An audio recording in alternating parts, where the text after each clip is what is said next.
Welcome to Think Big with Dan and Qasim. Join hosts Dan Melnick and Qasim Masood as they explore big ideas, limitless possibilities, and engage with visionaries, entrepreneurs, and thought leaders who dare to dream big, get inspired, motivated, and find practical tips for personal growth. Think big, dream bigger, and ignite your potential. All right, welcome to Think Big with Dan and Qasim, and we have Mateen filling in for Qasim today. And our guest today is Matt. So, Matt, if you want to go ahead and introduce yourself, tell us where you live and what you do for a living. Yeah, I'm Matt Wolff. I'm in South Florida, born and raised in New Jersey, and I have a company called Ticket Time Machine where we're keeping the printed memory alive with our physical keepsakes and digital experiences. I also have my own show called The Wolff Den, 300 plus episodes of unscripted and unedited conversation. And I champion for mental health with an organization called Same Here with the hashtag 5 and 5 that everybody is dealing with some sort of mental health challenge. That's awesome. So how did you get the idea to start this company? Yeah, it's on my website. So I was at a Florida Marlins game and Ensign Volquez throws a no-hitter. I'm a collector, but it didn't even occur to me to ask for a printed ticket because digital has been ingrained in everyone's mind. And after the game, they actually over the loudspeaker said, if you would like a ticket, a printed ticket, come to the box office. And so I went over there, and when I got up to the window, I said, this is great. Can you put Ensign Volquez no-hitter on the ticket? And they said that they couldn't, and I know that they can. They just don't want to. And so that's how Ticket Time Machine was born. And I got this the other day. It is so you can get tickets graded. And I got the ticket that I had from that game graded. It was a no-hitter and also the birth of Ticket Time Machine. Awesome. So do you ever get those tickets autographed by the players? I do get tickets autographed. I think it's great. I actually have a Tebow ticket that's getting slabbed and coming back. I got a whole bunch of tickets there that are autographed, the Savannah Bananas and Johnny Damon. I think the ticket is a great item to get autographed because it's small and it has to do with the event that you were at, as opposed to say a hat or a shirt or even an 8x10, generic photo. Yeah, I was actually at Mark Burley's Perfect Gang. I'm originally from Chicago, and I have the ticket stubs, and that's a moment I'll never forget.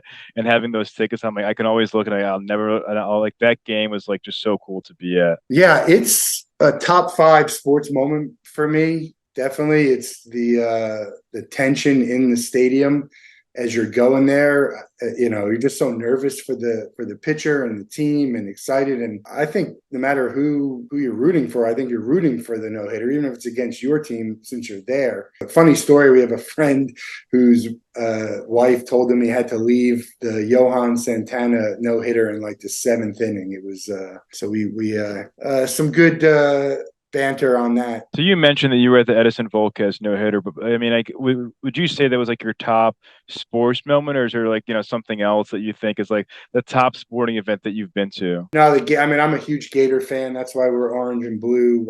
I've been lucky enough to go to so many Gator games, some big ones, including the national championship and football Final Four championship game. For basketball, I've been to the College World Series to see them. So those are probably my favorite moments. But the no-hitter is up there. Did you ever go to any of the Miami Heat championship games? So I grew up in New Jersey, and I'm not a Miami Heat fan. I'm not a Dolphins fan. I do root for the Panthers and also the Marlins, just because I didn't dislike them when I was growing up. We actually did something pretty cool for the Panthers on their Stanley Cup playoff run. But I had season tickets for the Miami Heat when I first moved down here because I wanted to see basketball and see who is coming into town. And Dolphins, I get to probably a game or two. Awesome. So, when it comes to your business, what makes you better than your competition? Well, I think, customer service is always going to be number one. The ability to communicate in a timely manner, which is a lost art these days. But we also have stuff that it's just you can't find it out there. You have to go mostly to China, and we do everything in the U.S. So we have unique products with our keepsakes. We do some old school ticketing as well, and you won't find a lot of places that still do that. And then the ability to customize and personalize, and the digital experiences. We have some great tech partners adding golden ticket experiences and augmented reality, fan engagement, and push notifications pop up, helping partners and sponsors stay engaged with the fans and the customers afterwards. I think that's what differentiates us from the competitors, which there aren't that many out there to begin with. Right. No, I mean, because I actually, it's like I had an e-commerce business for about 9 years selling autographs. And so I used to be in the space, so I definitely know the space. And honestly, I haven't really seen anything, similar to what you're doing. So it's really cool. Yeah, there's a few companies out there that will do some commemorative tickets. I just think it's quality that you can do on your own and print at Kinko's, and doesn't feel authentic. So there's definitely some stuff missing to it, but I'm glad that people are doing commemorative tickets. I want everyone to do commemorative tickets and souvenir tickets, and we can't do all of them. So the better products that are out there, the better it is for us and the rest of the industry. For sure. So how do you know in terms of like how many to print? So is it mostly customized, or do you just predict demand? Like if this crazy game happens, I need to go and print like 100. Like how do you look at that based on, what's going to sell versus, I mean, I guess like what's not, or what might sit on your shelves for a long time? Yeah, that's a good question. So 9 out of 10 jobs that we do are commemorative or souvenir in nature, and almost all of them involve a customer or partner, because we don't have the licensing or permission to just do whatever we want. Otherwise, we would, and we'd probably sell it a lot more. But so it's up to them. A lot of times we can create programs that have no risk to them, so they can actually put a ticket on sale. We can figure out how many have sold and print that, plus a few extra. But sometimes people, like any other kind of merchandise, they have to kind of take a stab at it if they want and see how many tickets they're going to sell, or if there's a VIP experience. So you want to try and print as many as you can, because having to do a reprint becomes costly. It's always better to do it initially. You get discounts in volume, but there's a lot of programs where you don't have to guess. You say, well, let's put something on sale, whatever is sold. If it's 100, we'll print 100. If it's 1,000 or 10,000, we'll print that many. It means you don't really have to hold much inventory. So it's all just or all of it is just mostly print to order. So if you could just print it, right then and there that same day, and then just ship it out, just straight away, right? Well, we would have everything set up to print. Sometimes we can do a show where we can add the variable information on it. So it's not necessarily print on demand, but we're pretty ready to go once someone needs to, if we've had a plan or a ticket idea in place. And then, from there, within a week, we could have stuff printed and shipped out. Cool. So in terms of channels that you're using to sell, is it mostly on your website or eBay, or even going to like sports shows? Like where have been like your best channels for growing this company? Yeah, so that's kind of two answers to that question. I don't sell anything anywhere right now, like as far as being online. I do get requests for people for tickets every week, saying, hey, I have a digital ticket. Can you print me one of this? We don't do any advertising. Our e-commerce site is being revamped, so that's not available, but it will be next month, where you can just come on and order a printed ticket or order tickets for your event. That will be available. But events, I go to events, I go to conferences and trade shows, a ton of networking. LinkedIn has been huge. Just trying to get some awareness and visibility so people know that this is a thing. And then, anytime something happens, just reach out to Inter Miami again for the Leagues Cup championship that they won. Seems like a no-brainer, but we'll wait and see if they come on board. And again, that's just putting out a ticket for any fans who are at an event, or any fans of the team who want to have a commemorative product to celebrate the championship that they just did. So do you work with like youth sports leagues as well? Well, that's a good question. I've been in heavy contact with Little League, because I think that would be perfect for what we do. And hopefully after this tournament, we can focus in on a partnership there. But I think any kid, who wouldn't want to have a ticket to a game? I mean, I played, as I was growing up, from just the rec league to high school, and to some other pretty cool events, some semi-professional events down at the Jersey Shore. And it would be great to have a ticket for that. So yeah, it's on the roadmap. again, we just need to find the right partners who are wanting to take advantage of this. But I think it'd be great for the players, for the fans, for the families. That's definitely a target market for us. Yeah, because I'm thinking it's like when I played sports, just imagine if I had one game where I hit like 3 home runs or something, and I had a ticket from that game and the date and who we played. Like that would be so cool to hang up on my wall. Oh, it'd be awesome. I mean, I still have the paper clippings from when I played basketball, and to put something like that, to have a ticket to go with it would be cool. So we're in talks with some high schools. We're in talks with Little League and some other, AAU and Babe Ruth League tournament type events that I think would be a perfect match for what we do. Awesome. So you mentioned that you guys are working on getting your website up. So besides that, what are your biggest challenges right now besides like growing this e-commerce channel? Well, we have a website, and I do push most people to my social media, LinkedIn, Instagram, Twitter, and Facebook, fairly active on all of those. The e-commerce will be added to the site coming soon. The number one challenge for us is people not returning phone calls and emails and messages and not doing what they said they would do. And it seems like weird to say that, but that's literally the number one obstacle, because we don't have permission to just do whatever we want. And if we heard back from people, we'd be on our way to be the next big thing. So it's more of just like persistent follow-ups per se with these large companies or sports leagues saying, hey, answer the phone, let me get these, licensing permission so I can print these tickets. Yeah, let's just have a conversation. I mean, we have so many ideas and products that can help you and your fans. We can help generate revenue. We can add value for your partners and sponsors.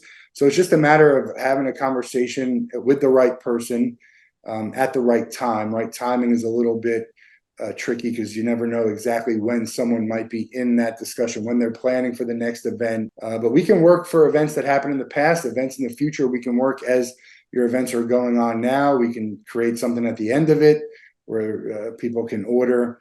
So it's just a matter of keep having the conversations, and I think we'll be able to scale fairly quickly. For sure. So in terms of scalability, I mean, right now, what is your average monthly revenue? Like, what is your goal to get to? Yeah, I was actually just going over it. Then the goal for us, I think this year is 150,000 in revenue, and we're on pace to hit that for the year. And then the next year, I think we can hit 500,000.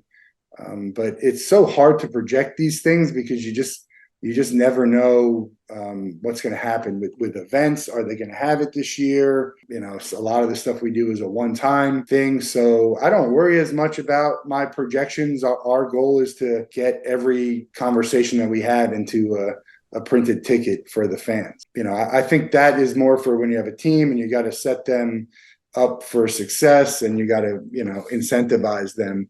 My goal is something I'm never going to reach. And I think it should be that way. I think it was Tony Parker who said that the other day. He's like, if you tell someone your dreams or goals and they don't laugh at you, then you haven't set them high enough. So my goals will never be met, but that means that they're out there. It's to be the next big thing, to be associated with the commemorative ticket in the way that Ticketmaster is associated with selling tickets. 100%. That's an awesome goal. So as of right now, so if you're going to print like one ticket, what are your margins on those products? Yeah, that depends too. I mean, there's products that we have. Everything's based on the volume, the type of ticket you have.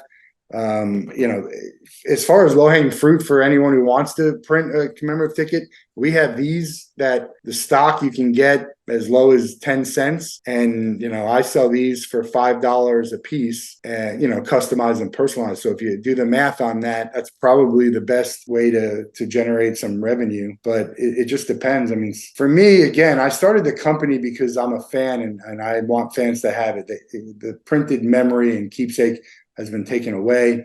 I want to keep it going, keeping the printed memory alive. And so obviously I have a business, and my business, I need to make money, but it's not the number one factor in what I do. So there are times when we make very little on a job, like break even on jobs. And there are times when we do better. The more people buy, obviously, the better off we're going to be, but the margins will go down low. Give volume discounts to people. So it just depends. But I'm open to ideas. I get creative around the pricing on this. I make all the decisions. So if you're interested in any kind of program or ticket, let's talk. I don't want money to be a reason why you don't do it. 100%. I think especially early on, it's like, okay, if you can get a contract with this company or, this league, it's like, yeah, maybe you won't make as much, but like you're still getting your foot in the door of working with them. And I think that makes a huge difference. I agree with that. I think there's jobs that I have that have made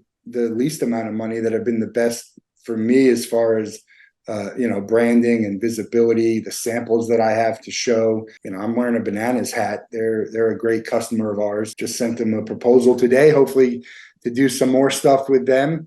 And that's what's important, is that people know who you are and what you have and like what you're doing.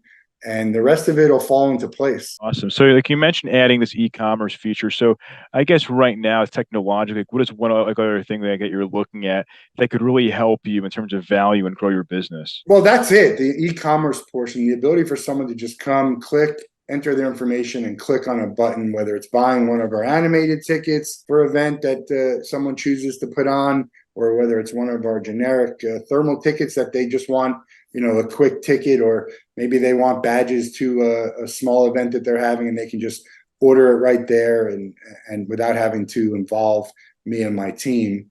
That's going to be a game changer for us, and looking forward to having that happen. Just automates the process a little bit. I like to have a hand in everything that we do right now, but I hope to have the volume that I won't have the ability to do that, and I think the e-commerce will help that. 100%. So, like, besides e-com, like, what is your top business priority in the next 3 to 6 months? Getting customers. I do a lot of networking events, and I go to conferences and trade shows. And I was just in Tampa area to meet with some prospective customers. Boots on the ground, guerrilla marketing type stuff.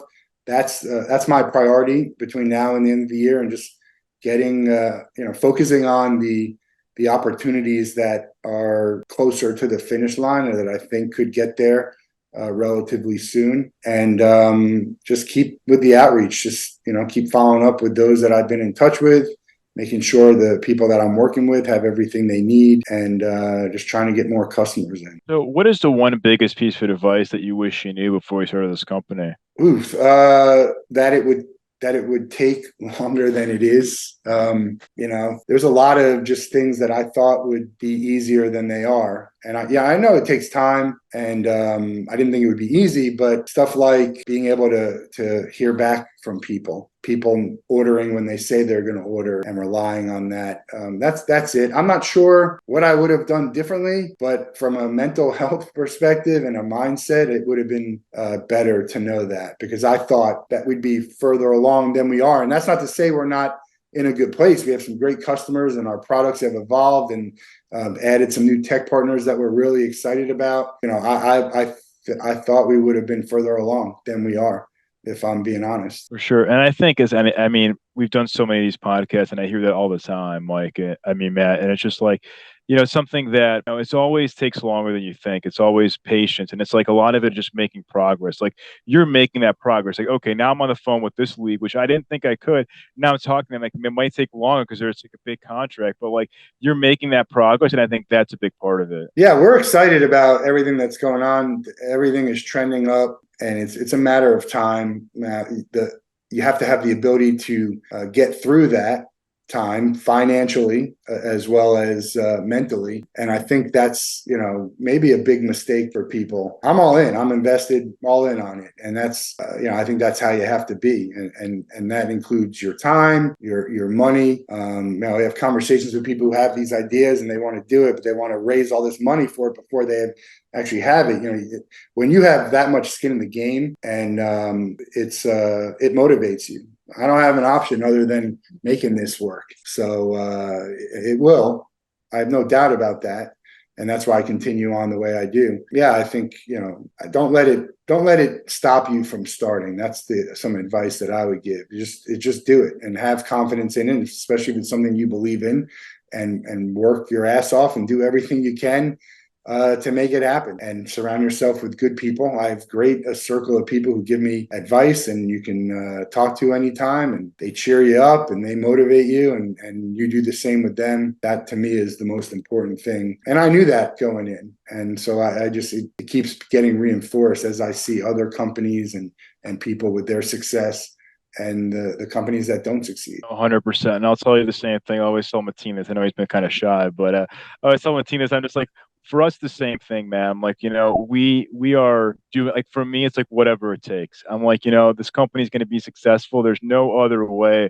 This is my full-time job, and it's like it's going to be successful. You put everything into it because, like, you really believe in what you're doing, and that's the coolest thing. Yeah, I mean, you have to have belief and passion in what you're doing, I think, and that doesn't always pan out, right? I mean, I don't know what number it is, but there's a good high number of people and companies that just it doesn't pan out. So you have to make sure you have something that's a viable business idea, feasible. And I'm not worried about the timeline so much, but all the stuff that we've done has been reinforced by what is out there. If you can see a commemorative ticket for all the big events, including Super Bowl and Final Fours, and now it's just a matter of time until we get to work with them. So if we're going to have this conversation again in 1 year from now, where do you expect things to go for your business? Yeah, a year from now, man, I expect to hold some licensing, which I haven't done yet, mostly because it's not the best way for us to operate. We operate best as a supplier or partner,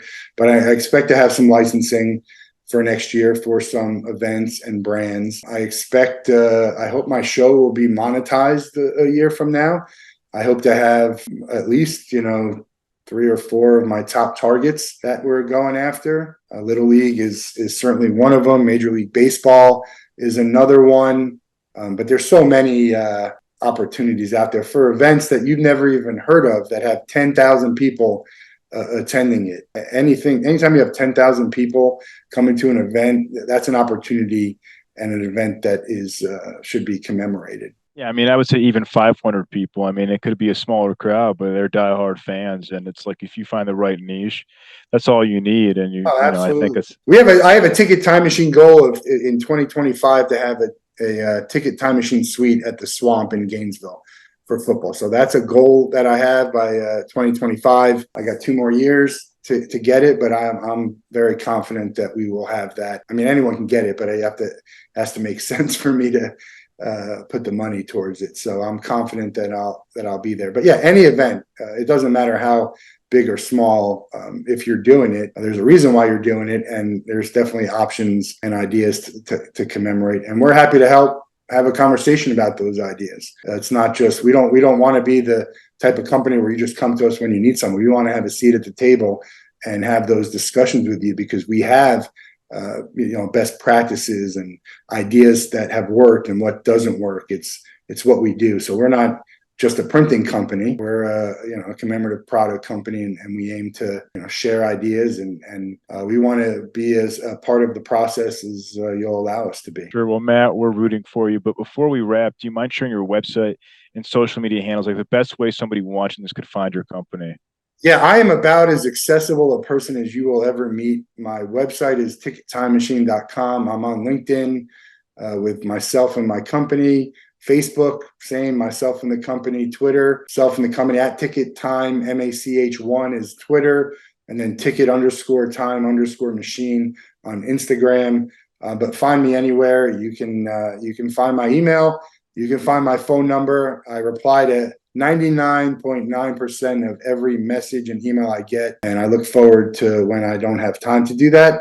But I think it's important to do that because golden rule for me, I don't expect anything from people that I don't offer up myself. So if you want to talk about anything, get in touch with me. If you want to talk tickets and have an event that you think we can help with, get in touch. If you know someone who can help me, have them reach out. I'm always open to talking. Sounds great. Well, Matt, thank you so much for your time, and definitely let's keep in touch. Okay. Yeah, appreciate it. Thanks a lot. All right. Bye.